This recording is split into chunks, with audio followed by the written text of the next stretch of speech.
Hi children, today we are going to study a second examination problem based on the residential status chapter. Okay, is this problem appeared in April 2021, November 2014. Okay, in section B. Okay, it carries 4 marks. First, we'll read the problem and understand. Later on, we do according to the structure which we have framed. According to that, we will do it. Okay. Mr. Prakash, a foreigner, came to India from Poland for the first time on 1/4/2017. Okay. He stayed here continuously for 3 years. We'll have a break. We come down. We'll understand this sentence. What do that mean? See, Mr. Uh, Prakash, I'll write it down here. Assessee. Mr. Prakash is a assessee. Prakash. Okay. He is the associate. I'll come back here. We'll do a small working. He came to India for the first time on 1/4/2017 and stayed continuously for 3 years. That means 3 years he has stayed. The first year ends on 31/3/2018. The second year 1/4/2018. Again, it ends on 31/3/2019. And the third year starts from 1/4/2019 and ends on 31/3/2020. Okay. Up to 2020, he stayed continuously for 3 years in India. That is what they mean. So what we do in the chart, we will mark it. We go back here. It falls on 2017-18. That means in the April, he was for 30 days. And May, he was there for 31 days. June, 30 days. July, 31 days. August, 31 days. September, 30 days. October, 31 days. November, 30 days. December, 31 days. January, 31 days. February, 28 days. And the March, 31 days. So the total days for that particular year, he stayed up to 365 days. Like that, up to 2023 years, he was there. So what I do, just I'll copy it down.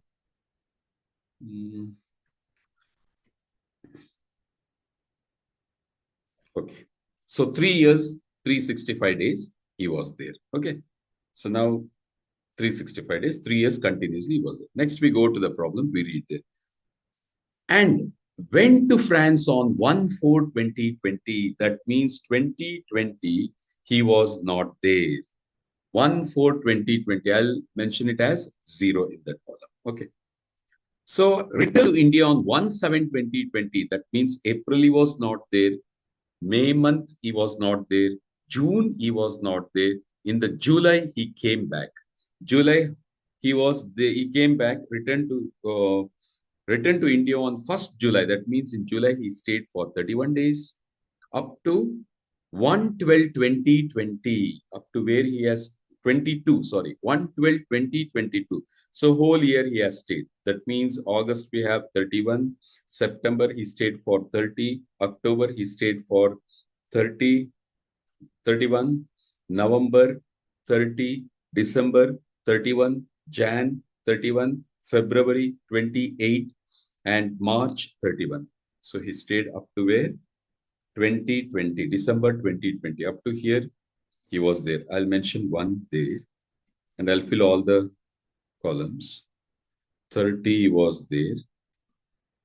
30. May 31. June 30. July 31. August 30. August 31. August 31. September 30. October 31. November 30. So December one day.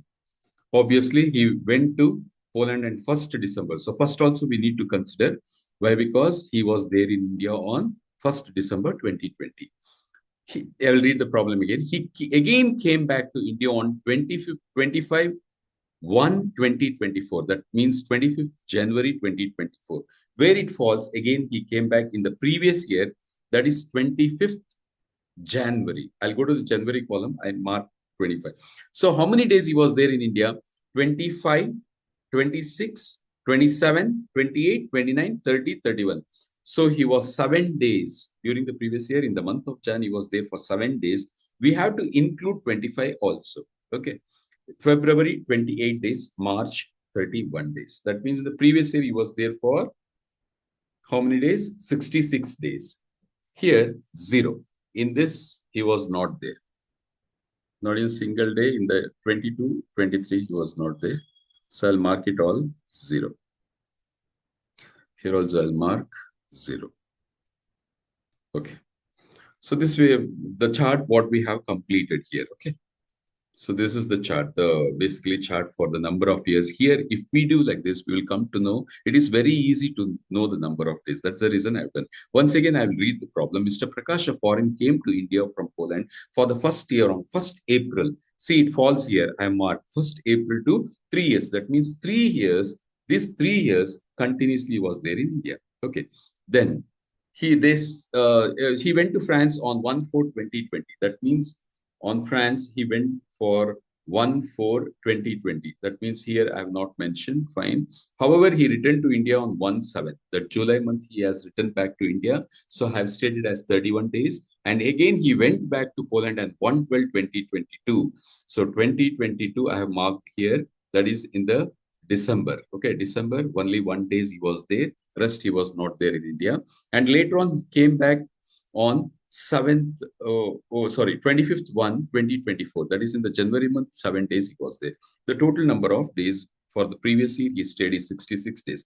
Now we come back to the main determination of the residential status where we have the individual has to satisfy two conditions. Again, here I will mention as an assessee, Mr. Prakash. Assessee, Mr. Prakash. Okay. Whether we'll see whether he is satisfying the basic condition and additional condition. See, the first basic condition, what it states is stay in India for 182 days or more during the previous year. How many days he has stayed in the previous year? Only 66 days he has stayed. So has he satisfied this condition? No, he is not satisfied the condition. So I'll mention has not satisfied. How many days he has stayed?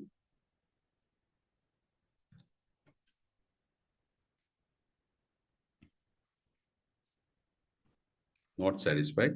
66 days he stayed. So he has not satisfied. Second, we'll come to the next condition or one more condition. It says stay in India for 60 days or more during the previous year. Yes. Previous year he is there for 66 days. So I can say how many days he was there? First 66 days. And one more is there. It says 365 days or more during 4 years preceding the previous year. Again, I'll go back to this chart where in the previous year means this 22, 23, 0, 21, 22, second year, third year, fourth year. How many days he has stayed? Total 884 days. If I add up, it comes to 66 days and 884 days. So therefore, he is satisfying the second condition. So I'll mention it as satisfied. So he has satisfied one of the basic conditions. Therefore, we call him as a resident. Now we see the additional condition. Stay in India for 2 years out of 10 previous year, preceding the previous year. So I'll see whether he is satisfying or not. See, he's staying more than 2 years. We have here how many days he's staying. Total days, number of days he's staying is 1614. So it's more than 2 years. So additional condition I'll come here. Here I'll mark it as 1614 days. So he's satisfying that condition. So second, more than 2 years he is there. So I'll mention is at satisfied. Now the next condition, it says stay in India for 730 days or more during 7 years preceding the previous year. Exactly satisfying, but no need to see. Why? Because it is more than 730 days. 1614. Okay, 1614 days. Okay, 1614 days. So therefore, see, he has satisfied one of the basic condition and both the additional condition. Therefore, Mr. Prakash is called as a resident, but ordinarily resident. Resident and ordinarily resident. I will say Mr. Prakash in the note. I have to write Prakash Prakash has satisfied one of the basic condition and and fulfilled fulfilled both the additional condition. Therefore, he is said to be a resident and ordinarily resident. Resident and ordinarily resident.